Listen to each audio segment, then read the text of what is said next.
سلامونه ګرانو خوږو دوستانو. د نن ویډیو د ارټیکلونو په هکله ده.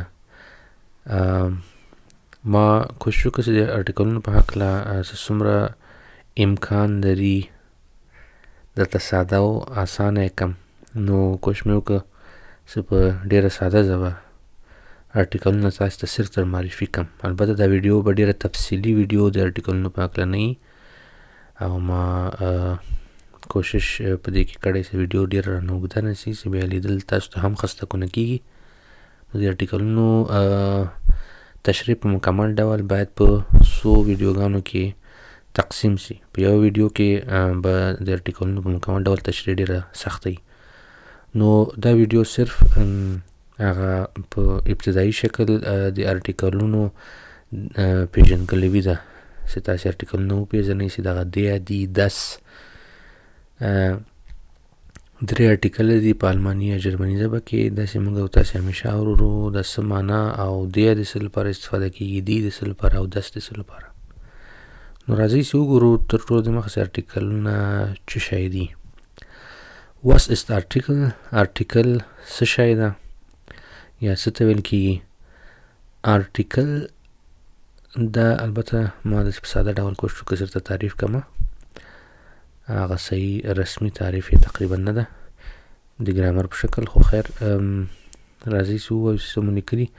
ارټیکل زموږ لپاره ښودونکی یا د رهنما ده، کوم چې موږ ته ښیي چې یو نوم کوم صفت لري. یعنې څنګه صفت؟ یعنې آیا د نوم یا دغه اسم هغه مذکر ده، مؤنث ده او که خنثی ده یا بې سا شی ده. داسې یو شی چې نه مذکر وي نه مؤنث وي او خنثی یا سا نه لري، یو شی لکه کتاب، قلم، دا ته شی ویل کېږي که نه، چې هغه سا نه اخلي، یعنې ژوندی موجود نه ده.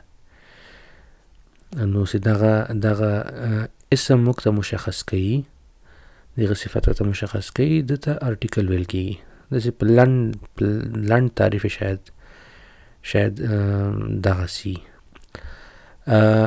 بیا درې ارټیکل موږ تاسې په جرمني کې لرو چې der، die، das، die.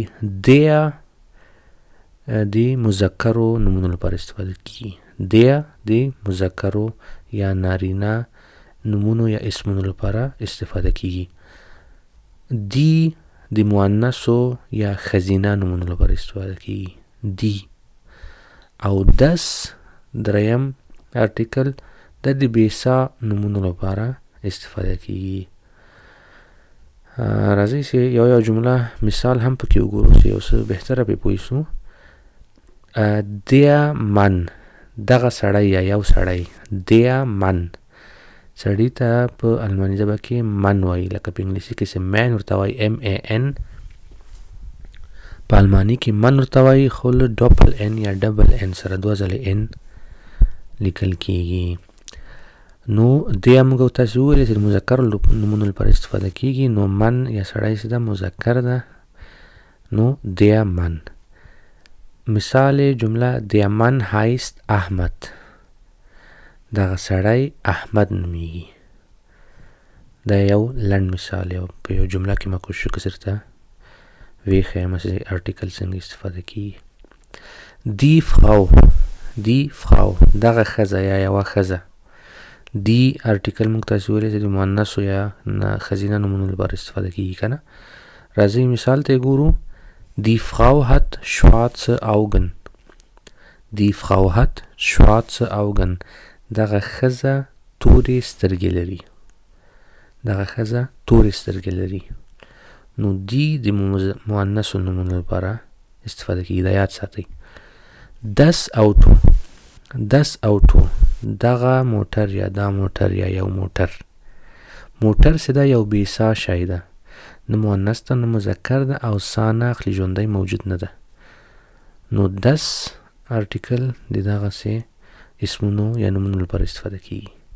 راځئ مثال ته ګورو.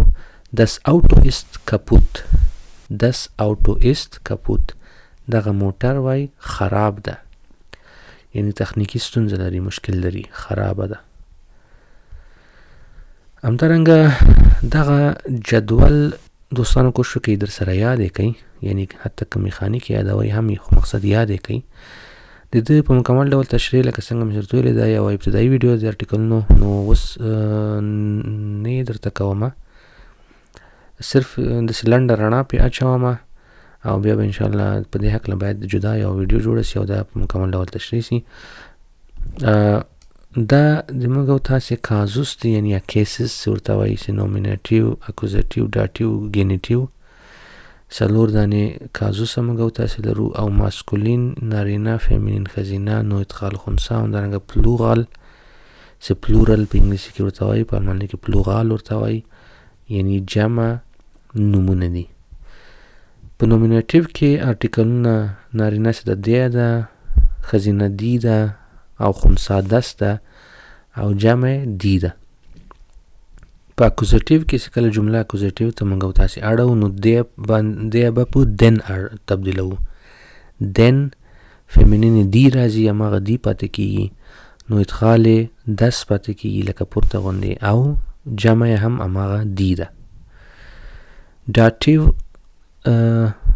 ماسکولین یا مذکر یې حالت دم ده، پاس دنو. اکوزیټیو کې داټیو کې دم راځي، فیمینین دی راځي، پاس دیو، نو ادغال دم راځي بیا لکه ماسکولین غوندې، او پلورال دن راځي، دی نه راځي، پام کوئ په داټیو کې.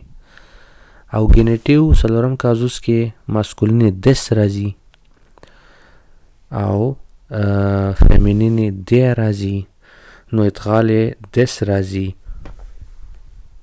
او پلورال دی راځي. یو ځل که بیا ووایو، دی دی دس دی، دن دی دس دی، dem der dem den، des der des der. زه پوهېږم چې اوس به په ذهن کې ډېر سوالونه وي په دې هکله، او په مکمل ډول به طبعا په دې جدول صحیح نه وي پوه سوي، خو دا ابتدایي ویډیو ده، نو فعلا کوشش وکړئ چې دغه جدول همدغسې زده کړئ، څو څو ځلې در سره تکرار کړئ، ویلي کړئ او یاد یې کړئ. انشاءالله چې په دې هکله به زه جدا ویډیو، تفصیلي ویډیو تاسې ته جوړه کړم چې تاسې بیا نور هم بهتره پرې پوه شئ. نو دا دوستانو د ارټیکلونو په هکله یوه لنډه ویډیو، الله دې وکړي چې یو څه مو ترې زده کړي وي او ویډیو مو خوښه شوي وي. کوشش وکړئ ویډیو در سره لایک او خوښه کړئ، کمنټ وکړئ، تر څو دغه چینل او د ویډیوګانې نورو خلکو ته هم د هغوی په یوټیوب پاڼو کې ورته ښکاره شي، او هغوی نور خلک هم له دې ویډیوګانو او له دې درسونو نه مثبته استفاده وکړي. او همدارنګه مې یوه غوښتنه دا ده له هغو دوستانو نه کوم چې ما ویډیوګانې ډاونلوډوي او بیا یې په خپلو چینلونو کې خپروي یا ټیک ټاک ته انتقالوي، دا حق د دې ویډیوګانو د خپرولو صرف ما سره ده، ځکه د ویډیو جوړونکی زه یم. نو د انټرنیټ د قانون له مخې د قانونا جرم هم ده. کوشش وکړئ د ویډیوګانې مه ډاونلوډوئ او په خپلو چینلونو کې هېڅکله مه ورکوئ، ځکه د کاپي رایټ له قانوني جرم سره بیا تاسې مخامخ کیږئ. نو هیله کوم چې دا ویډیوګانې تاسې ډاونلوډ نه کړئ، که د خپلې استفادې لپاره یې ګورئ، چې هر څومره ځلې یې ګورئ هېڅ مشکل نشته دی. په همدې نیت چې دا ویډیوګانې جوړوم، خو په خپل نامه یې په خپل ټیک ټاک چینلونو، په نورو ویب پاڼو کې مه نشر کوئ.